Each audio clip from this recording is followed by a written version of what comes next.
రాయలసీమలో ఈసారి మెజారిటీ సీట్లు గెలుస్తామని టీడీపీ అధినేత చంద్రబాబు ధీమా వ్యక్తం చేశారు. వైసీపీ ప్రభుత్వం రాయలసీమను అన్ని విధాలుగా నిర్లక్ష్యం చేసిందని ఆరోపించారు. జగన్ కుటుంబంలోని గొడవలకు తనకేం సంబంధమని ప్రశ్నించారు. గోదావరి నీళ్లు పనకచెర్ల గేట్వే ఆఫ్ రాయలసీమ, అక్కడి నుంచి అందరి నివాకు పోతాయి, తెలుగు గంగ పోతుంది, ఎస్ఆర్బిసికి పోతుంది, కేసీ కెనాల్కు పోతుంది, రాయలసీమ సస్యశ్యామలం అవుతుంది. అది నా కళని మీ అందరికి తెలియజేస్తున్నా. ఈ ఆలోచన ఈ ముఖ్యమంత్రికి ఉందా అని మిమ్మల్ని అడుగుతున్నా. అంగళ్ళ దగ్గర నేను ఎన్ఎస్జీ ప్రొటెక్టివ్ వీళ్ళందరూ ఉంటారు, వాళ్ళందరూ ఉన్నారు. దారిగాచి నా మీదనే దాడి చేయడానికి వచ్చారు.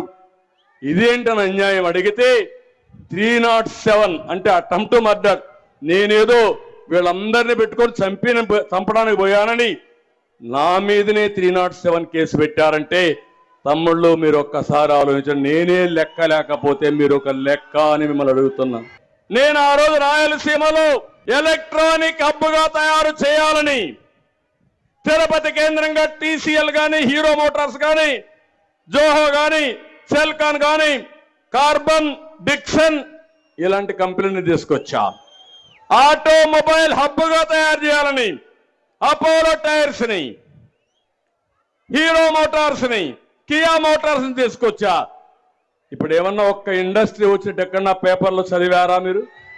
భారతదేశంలో ప్రతి ఒక్క వ్యక్తి కూడా తల్లిదండ్రులు సంపాదించిన ఆస్తి ఒకే చెల్లుంటే ఆ చెల్లికి ముందు పెళ్లి చేసి ఆ అమ్మాయి బాగుండాలని కోరుకుని అవసరమైతే ఆస్తి కూడా అమ్మాయికి ఇచ్చి నేను కష్టపడతాను నా జీవితం కోసం ముందుకు పోతా. అవునా కాదా? ఇది మన సాంప్రదాయం అవునా కాదా అని మిమ్మల్ని అడుగుతున్నా. ఆ అమ్మాయికి ఆస్తి మీరు గొడవ పడతారు, నేను వచ్చానని నా మీద పడతారు, నాకేం సంబంధం?